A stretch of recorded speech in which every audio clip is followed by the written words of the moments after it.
Tamara, a woman in her 30s with a quiet and ordinary life, found herself suddenly plunged into a waking nightmare. It was a seemingly ordinary day, a simple errand at the neighborhood Walmart to buy a birthday present for her niece. But among the sterile and brightly lit aisles, Tamara stumbled upon a sight that shook her to the core. A ghost woman. The woman, middle-aged, with disheveled gray hair, wandered aimlessly through the supermarket, humming in an incomprehensible melody and gesturing as if she were talking to someone who wasn't there. Tamara, terrified and fascinated at the same time, approached the woman to offer help. But it was as if she didn't even hear her. Her gaze was lost in the void. Her eyes bulged out of her sockets, and her face was pulled into a grimace of terror. Tamara walked away shaken, looking for a clerk who could help her. But when they returned to the spot where she had seen the ghost woman, she had vanished into thin air. The clerk, a corpulent and bored man, didn't believe her and dismissed the incident as a hallucination. In the following days, Tamara couldn't sleep at night. The image of the ghost woman haunted her, and her unease grew with each passing day. She began researching online, looking for stories similar to the one she had experienced. She found several cases of people who had seen ghosts in supermarkets, malls, and other public spaces. Increasingly convinced that she had seen a ghost, Tamara delved into the history of the Walmart. She discovered that the supermarket had been built on the site of an ancient Indian cemetery, which had been desecrated to make way for the shopping center. Legend has it that the spirits of the departed Indians had never found peace and still wandered the area, tormenting the living. Tamara was determined to learn more about the ghost woman and her lost child. She turned to an old bookseller, known for his knowledge of local folklore, who told her the tragic story of a mother who had lost her little boy in a fire that had devastated the supermarket many years earlier. She still wandered the aisles, searching for her son who was never found. Tamara felt guilty for disturbing the ghost woman and became convinced that the only way to help her was to find her child and give her a proper burial. With the help of the bookseller, who turned out to be an expert in the paranormal, Tamara organized a ritual to evoke the spirit of the child. The ritual was held at night, in the basement of the supermarket, among the ruins of the old Indian cemetery. Tamara, with her heart pounding, uttered the magic words and waited with trepidation. Suddenly, the air turned cold, and a thick fog enveloped the room. A heartbreaking cry echoed in the darkness, followed by a small, luminous figure that materialized in front of her. It was the ghost boy, who with a sad smile pointed to a specific spot on the floor. Tamara dug frantically and found a small skeleton, wrapped in a white dress. With tears in her eyes, Tamara buried the child in a simple and moving ceremony. From the day Tamara gave the child a proper burial, the ghost woman never appeared to her again. The supermarket returned to being a quiet and ordinary place. Tamara, however, would never be the same.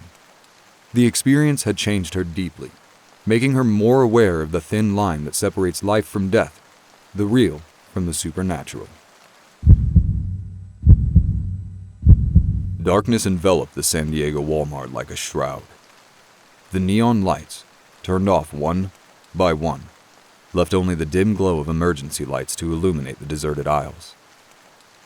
An eerie silence reigned, broken only by the hum of the refrigerating machinery and the rustle of autumn leaves blowing against the windows.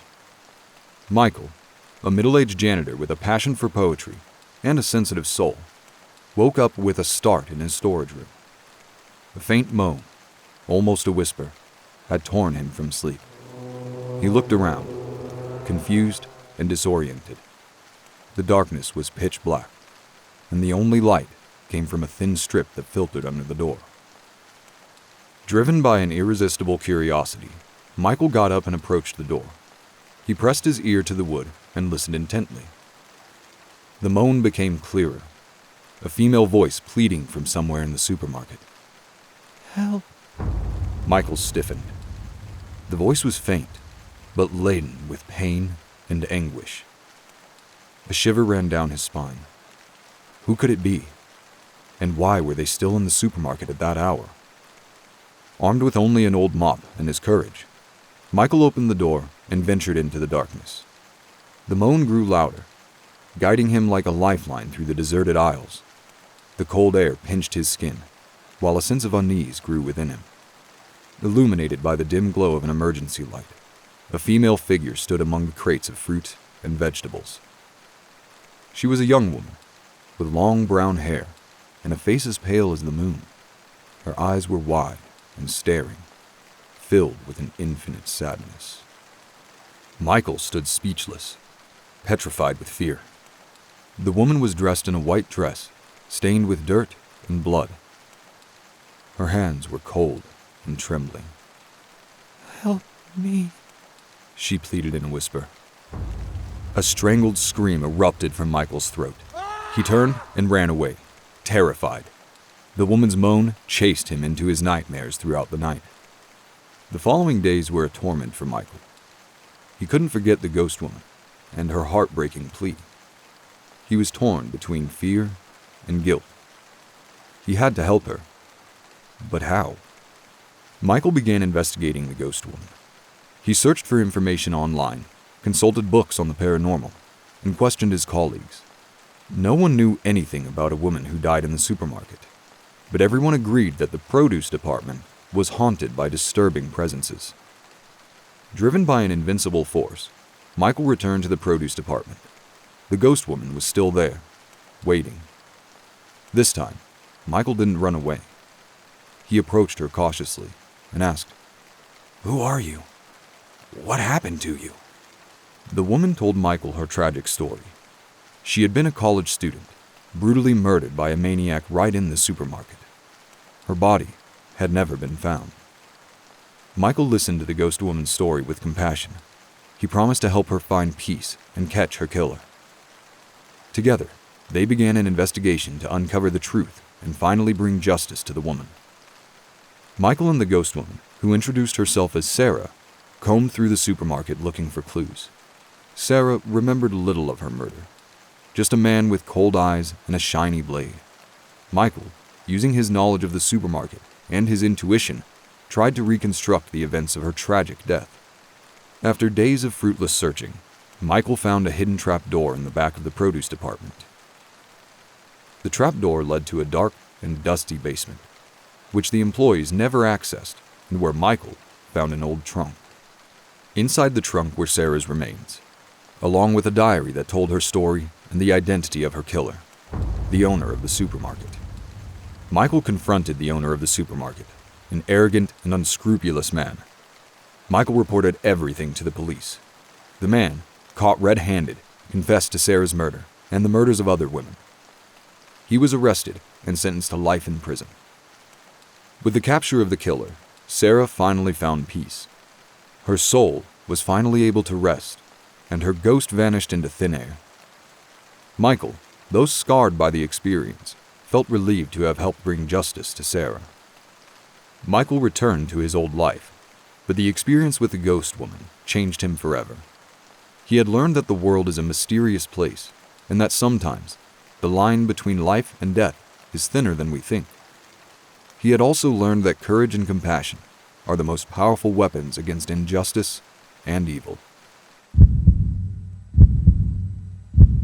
The sun lazily set over the small town of Springdale, Arkansas, casting a pink glow on the wooden facades of the houses and the large Walmart supercenter parking lot. Inside, Sophia, a young college student with brown hair tied in a ponytail, was busy shopping for the week. As she walked through the brightly lit aisles, Sophia felt herself being watched. A shiver ran down her spine, but she convinced herself that it was just her imagination. She was an intelligent and rational girl.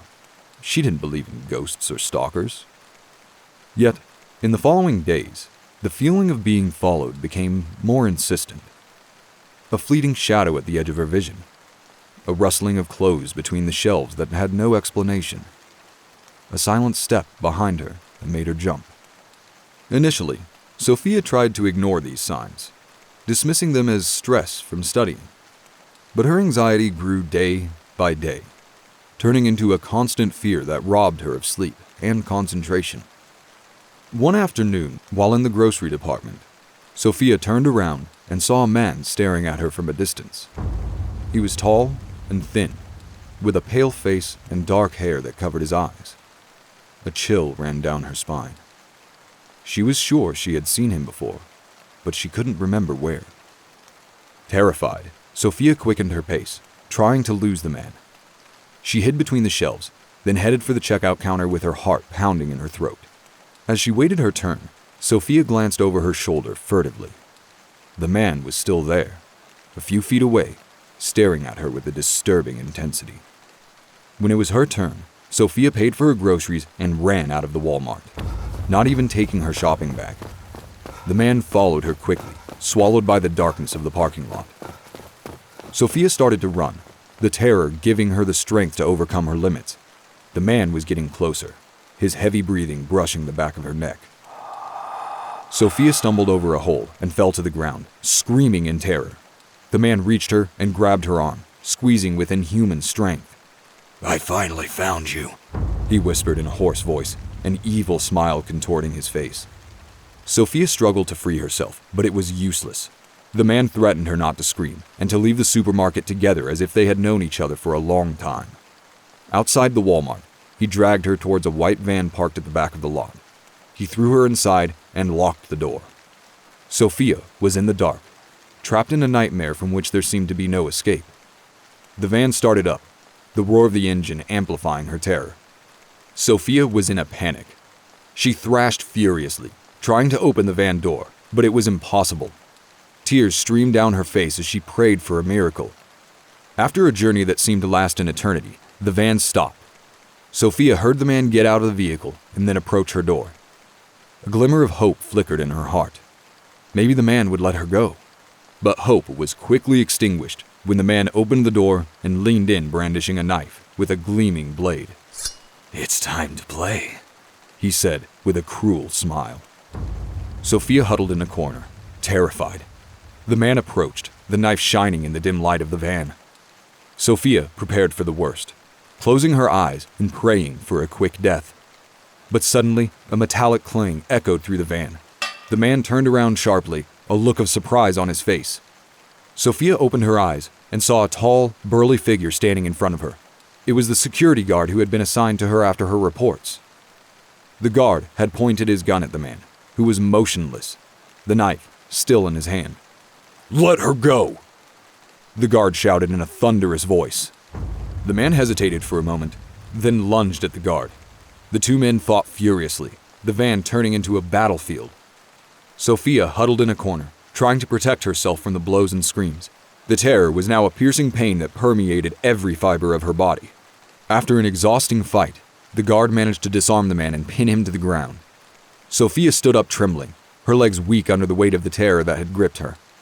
The guard reached her and wrapped her in a protective hug. "It's over," he said in a reassuring voice. "You're safe." Sophia cried for a long time, releasing all the fear and tension that had accumulated in her body. The guard, a kind and compassionate man named John, let her cry until she was exhausted. When Sophia finally calmed down, John took her to his office and offered her a cup of hot tea. As she sipped the tea, Sophia told John everything that had happened to her, from the first time she felt she was being followed to the terrifying kidnapping attempt. John listened attentively, his face grim with determination. When Sophia was finished, he promised her that he would do everything in his power to protect her and bring the man to justice. John kept his word. He worked tirelessly with the police to investigate the case and track down the stalker. They interviewed witnesses, reviewed security footage, and searched for clues. After a week of relentless investigation, the police finally caught a break. They identified the stalker as a former employee of Walmart, who had been fired for inappropriate behavior towards female customers. The man had a history of mental illness and violence, and he was known to frequent the Walmart where Sophia had been shopping. The police arrested the man and charged him with stalking, kidnapping, and attempted murder. He was found guilty on all counts and sentenced to life in prison. The trial was a difficult experience for Sophia, but she was determined to see justice done. She testified bravely against the man, recounting the details of her ordeal in a clear and concise voice. The jury was moved by Sophia's testimony, and they found the man guilty without a doubt. The judge sentenced him to life in prison without the possibility of parole. After the trial, Sophia felt a sense of relief and closure. She knew that the man would never be able to hurt her again. She also knew that she had done the right thing by coming forward and testifying against him. Sophia's story is a reminder that we should never be afraid to speak up against injustice. She is a courageous young woman who stood up for herself and helped bring a dangerous criminal to justice.